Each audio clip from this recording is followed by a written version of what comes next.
गुरु और शिष्य का संबंध क्या है? शिव महापुराण की कथा बता रही कि गुरु और शिष्य का संबंध कैसा है, वो बताया जा रहा है। एक बार जितने शिक्षक हैं, जितने गुरु हैं, जितने साधक हैं, जितने उपासक हैं, जितने साधुजन, तपस्वी जन, जितने जितने ऊंचे ऊंचे पदवे पर जितने गुरुजन बैठे हैं, एक काम आप अपनी औलाद को बताओ और एक काम आप अपने शिष्य को बताओ। वो शिष्य को, जो वो शिष्य तुमसे अधिक स्नेह करता हो। औलाद भी तुम्हारी स्नेह, क्योंकि तुम्हारे रक्त से बनी हुई है। शिष्य से ज्यादा तो औलाद प्रिय होना चाहिए, और औलाद की प्रियता भी होती है क्योंकि पूरी प्रॉपर्टी उसको मिलने वाली। तो एक काम कर देखना, जितना आप अपने शिष्य को कहो उतना आप अपने पुत्र को पहले कहना, बेटा जरा जरा करिए। वो उठने में देरी लगा सकता है, वो जाने में देरी लगा सकता है, पर जो शिष्य आपका है आप उसको एक बार कह देंगे, जा तो रे ये कर आना बेटा, अभी गया अभी आया।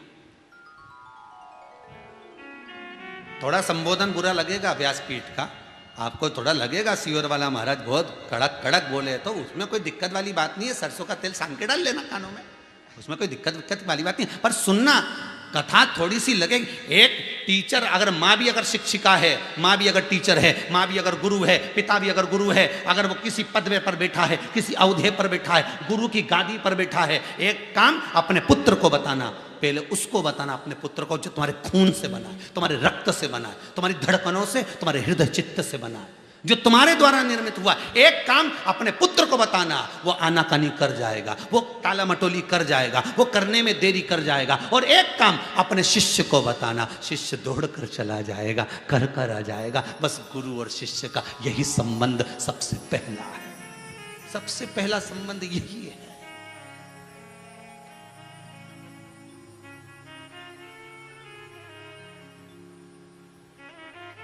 हम जिस सीहोर में निवास करते हैं, इस सीहोर में भी हमने कई जगह पर देखा है। एक टीचर रहे, उनका स्मरण करूंगा, नाम तो नहीं बोलूंगा। तो टीचर भी रहे, उनके शरीर में कष्ट बहुत था, शरीर बड़ा बेकार हो गया था, फिर भी वो रिटायर नहीं हुए थे उस समय पर, क्योंकि उनकी रिटायरमेंट बची हुई थी। उनके भी 3 बच्चे थे, 3 लड़के।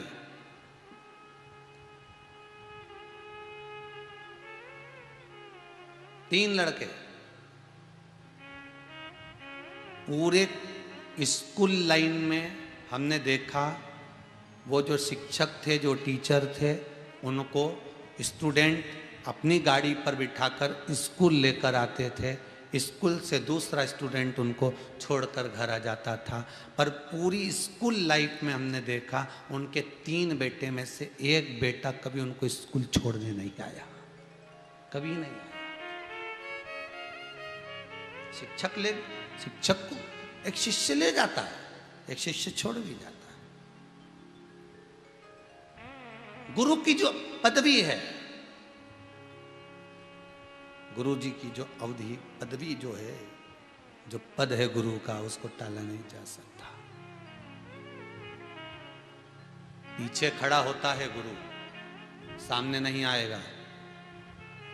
गुरु मंत्र अगर आपने ले भी लिया ना, तो एक बात याद रखना, मृत्यु के समय पर गुरु कभी नहीं आएगा।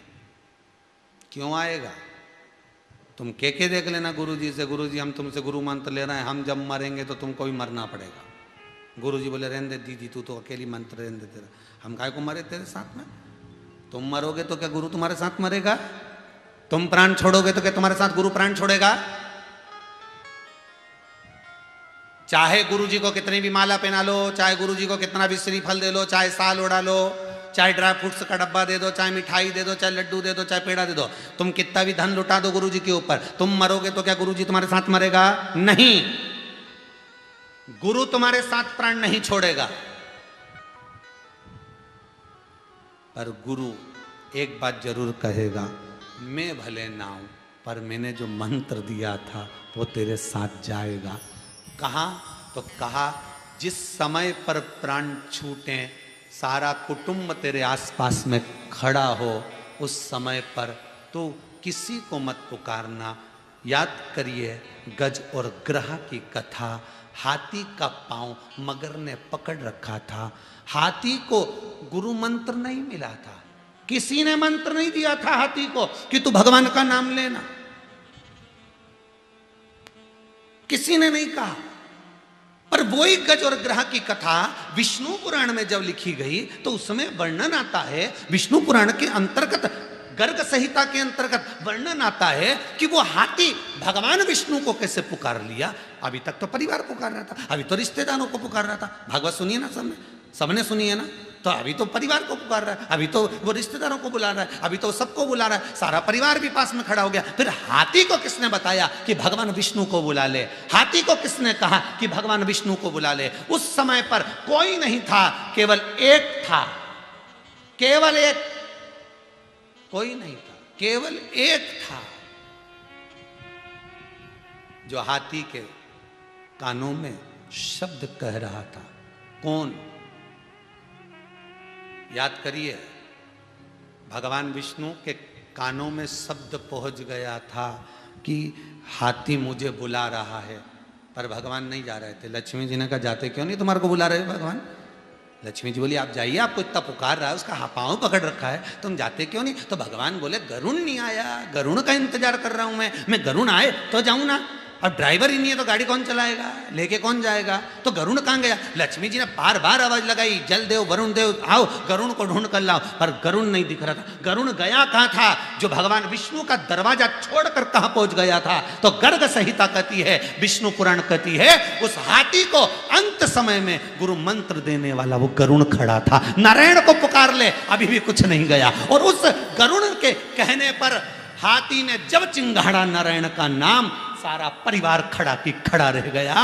और मेरा भगवान इंतजार कर रहा, गरुण आ, गरुण आ। और जैसे ही गरुण आया, भगवान क्या बात है, भगवान के जल्दी चल, एक हाथी का पांव मगर ने पकड़ रखा है। और गुरु मंत्र देने के बाद नहीं सोचता कि क्या करना, अब तो ये मंत्र निपटाएगा कि करना क्या। गुरु जी ने नहीं कहा कि तुम चलो, गुरु जी ने नहीं कहा कि भगवान तुम्हें चाहना पड़ेगा। गुरु जी तो बस बतो, गरुण ने नहीं किया कि तुम चलो, बस नारायण ने कहा चल जल्दी। और नारायण को बिठाया, गरुण परीक्षा लेने लगा भगवान विष्णु की।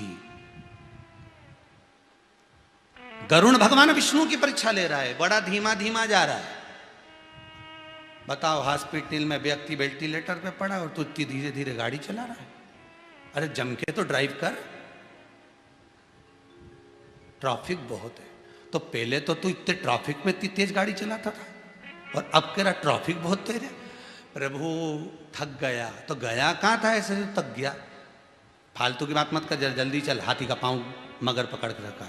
गरुण जी ने पूछा कहाँ कहाँ हाथी?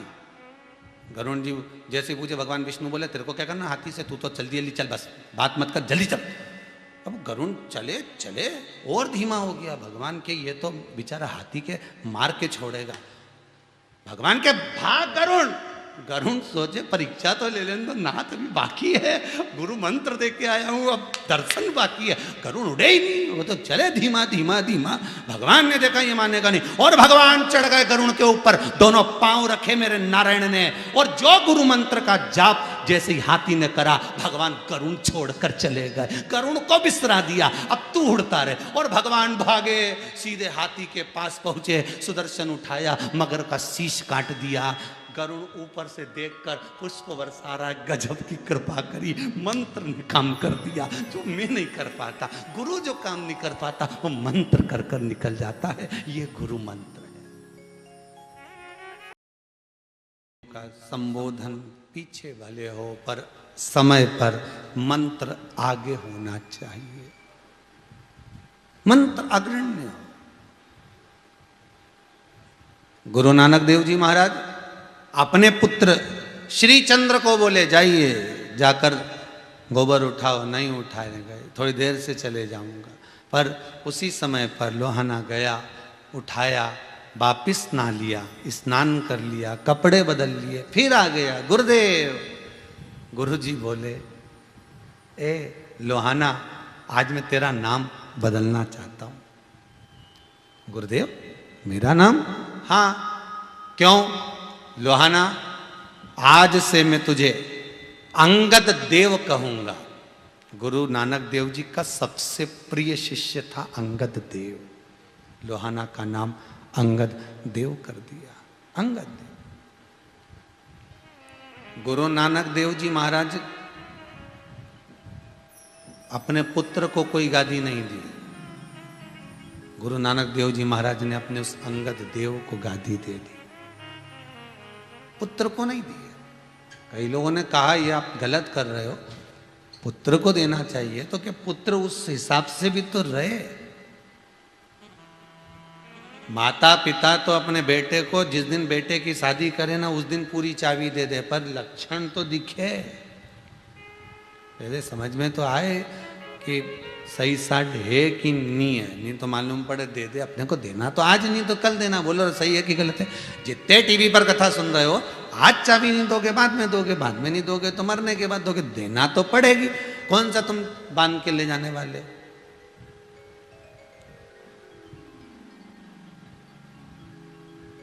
ये फ्रिज, ये cooler, washing machine, AC, sofa set, पलंग, ड्रेसिंग, ड्राइंग, काजू का डब्बा, बादाम का डब्बा, अपना डब्बा गोल होने के बाद कोई डब्बा ले जाओ, सब धरा रे वहां, कौन सी चीज जाए, सब पड़ी की पड़ी रह गई। क्या जाएगा, कुछ नहीं। जो तुमने दान करा, जो तुमने पुण्य करा, जो तुमने सत्संग करा, जो तुमने संकीर्तन करा, जो तुमने नाम लिया, जो तुमने स्मरण करा, जो तुम भगवान की भक्ति में डूबे, इसके सिवाय कुछ नहीं जाएगा। भगवान शंकर स्कंद पुराण में श्री भगवान विष्णु को कह रहे हैं कि केवल अगर संसार में मैं सुखी हूं तो भगवान के नाम से सुखी हूं, उसके सिवाय कोई सार तत्व नहीं। जप लो इस सुख, इसमें मुझे सुख का अनुभव हो जाता है। शिव जी कहते हैं बस इसी कारण मैं सुखी हूं। कोई तन दुखी, कोई मन दुखी, कोई धन बिन रहत उदास, तुलसी या संसार में सुखी राम का दास। जो भगवान की भक्ति में सदा रमा हुआ है, जो भगवान के भजन में, कीर्तन में, नाम स्मरण में सदा जुड़ा हुआ है, बस वही बचा हुआ है, वही सुखी है। शिव परिवार है। देखिए कार्तिक बाबा भी कोई कम नहीं, कितने उद्दंडी, वो भी बहुत उपद्रव करते थे। श्री गणेश जी महाराज भी बड़े उपद्रवी, वो भी कितना गदर करते थे। महाराज कम कोई है क्या।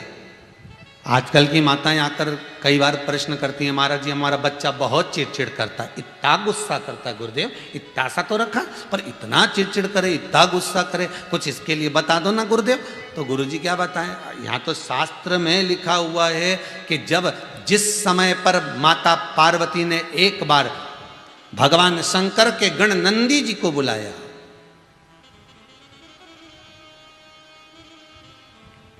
ए नंदी इधर आओ। नंदी बोले हाँ माता जी। बोलिए क्या आज्ञा है। नंदी जरा जाकर हमारे लिए थोड़ा सा काम कर कर आओगे क्या। नंदी बोले माँ जाने को तो चले जाता, पर अभी पिताजी का थोड़ा सा भगवान का थोड़ी सेवा रह गई है, वो और कर दूं फिर मैं चले जाऊंगा। क्योंकि नंदी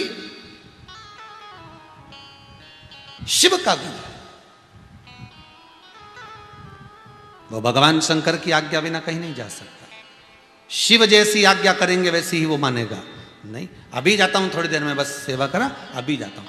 इतने में माता इंतजार करती रही, नंदी आएगा, नंदी आएगा, और नंदी आया ही नहीं। एक बात अपनी जिंदगी में हमेशा याद रखना, विष दे दो पर विश्वासघात मत करो। बोल दिया आएगा आएगा आएगा, पता कब आएगा। एक बार अगर नंदी कह देते, एक बार अगर नंदीश्वर बोल देते, एक बार नंदी के मुख से निकल जाता संबोधन कि मां अभी मैं नहीं आ सकूंगा, तो वो संबोधन भी श्रेष्ठ था, वो संबोधन भी श्रेष्ठ है।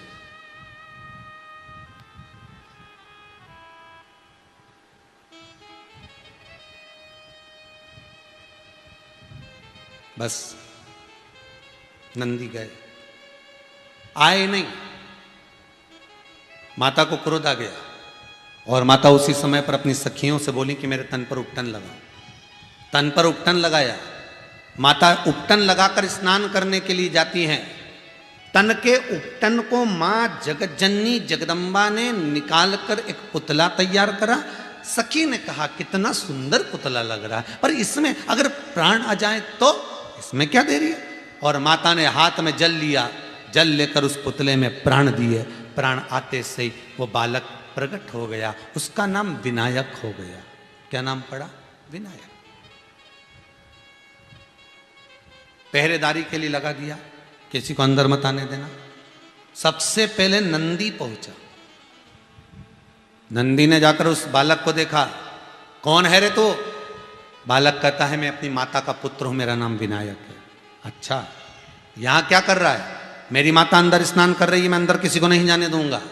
नंदी ने कहा मुझे माता ने बुलाया था, मुझे माता ने बुलाया था, मुझे जाने दे। इतने में विनायक बाहर खड़े होकर आवाज लगाए, माता नंदी आए हैं कोई। और नंदी आकर करें कि माता आपने बुलाया था। इतने में माता का क्रोध और बढ़ गया कि गजब नंदी, कब बुलाया था और तू कब आ रहा है? कब बुलाया और तू कब आ रहा है? गजब नंदी, गजब। माता ने कह दिया विनायक, कह दे माता स्नान कर रही है, मिल नहीं सकती। बोल दो, बोलो जाकर। ठीक है मां। और तुरंत विनायक ने जाकर कह दिया, नंदीश्वर मां नहीं मिलना चाहती है आपसे, हो आप जाइए, यहां से जा सकते हो। नंदी अंदर जाने लगा, मुझे माता से बात करना है, तुम उत्तर क्यों दे रहे हो? अच्छा, ये जो बीच में होते हैं ना, इनकी बड़ी आफत हो जाती है। बेटा और बहू का झगड़ा हो रहा हो और बीच में सास बोल देना। अब बेचारी किसके पक्ष में बोले? बहू के पक्ष में बोले तो बेटा को बुरे लग जाए, और बेटे के पक्ष में बोले तो बहू को लग जाए। बताओ, इनका तो बेटा है तो पक्ष तो लेगी सर। अब बेचारी सास भी सोचे पक्ष किसका लूं।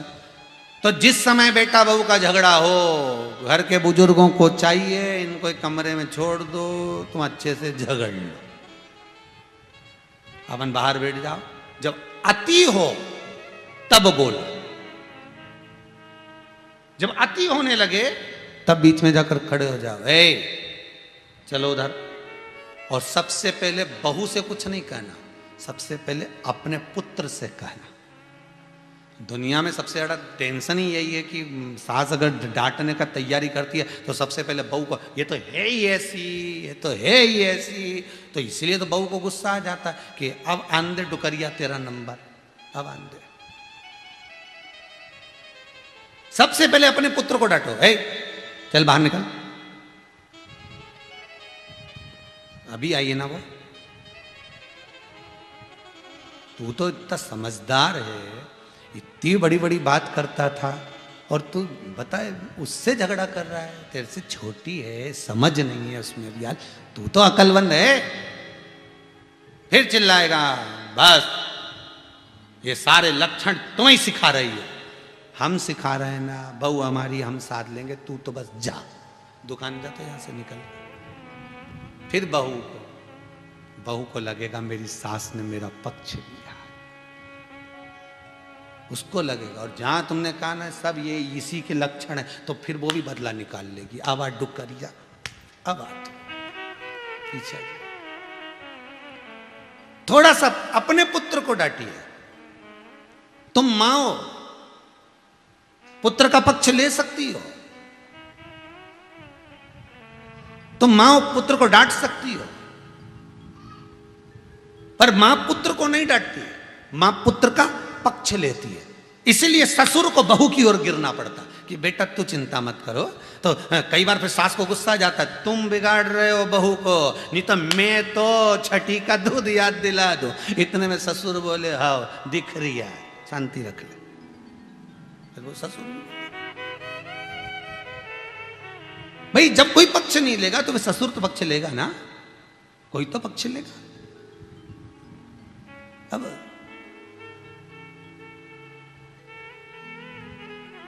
कहा नंदीश्वर बोल रहे हैं हमें माता से मिलना, मां नहीं मिलना चाहती, नहीं।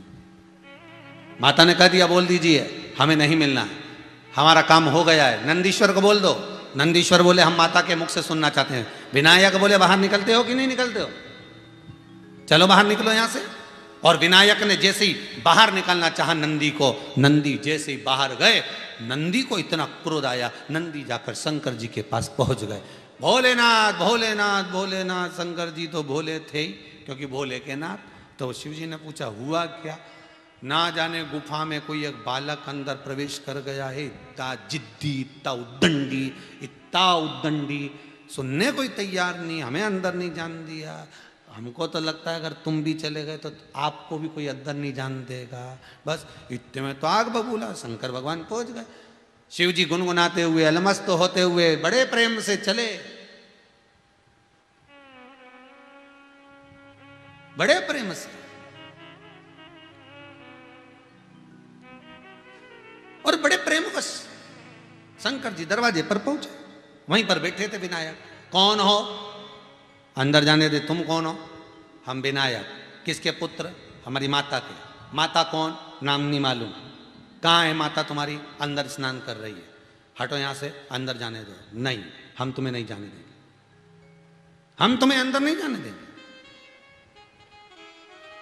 बालक, तो मुझे जानता नहीं है, तो मुझे पहचानता नहीं है? समझा रहा हूं बालक तेरे को, अभी मालूम पड़े तेरे प्राण चले जाए, ऐसा काम मत कर। इतने में विनायक बोले, छोटा बच्चा देखकर आंख मत दिखाना बाबा, है? तुम सोचते हो कि हम डर जाएंगे? हम कोई डरने वरने वाले नहीं है, हम कहीं नहीं डरे। समझा रहे हैं हम आपको। विनायक हटो। विनायक नहीं हटे। क्रोध आ गया बाबा को, उन्होंने त्रिशूल उठाया, शीश काट दिया। कटा हुआ शीश माता की गोद में जाकर गिर गया। माँ आग बबूला हो, क्रोध में लाल होकर बाहर आ गई, और क्रोध में लाल होकर बोली, अगर ये मेरे पुत्र का शीश किसने काटा है?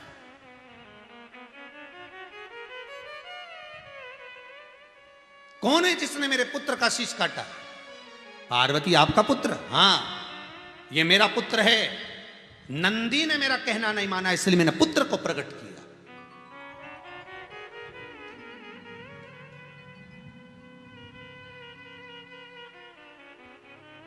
इसको प्रकट किया है।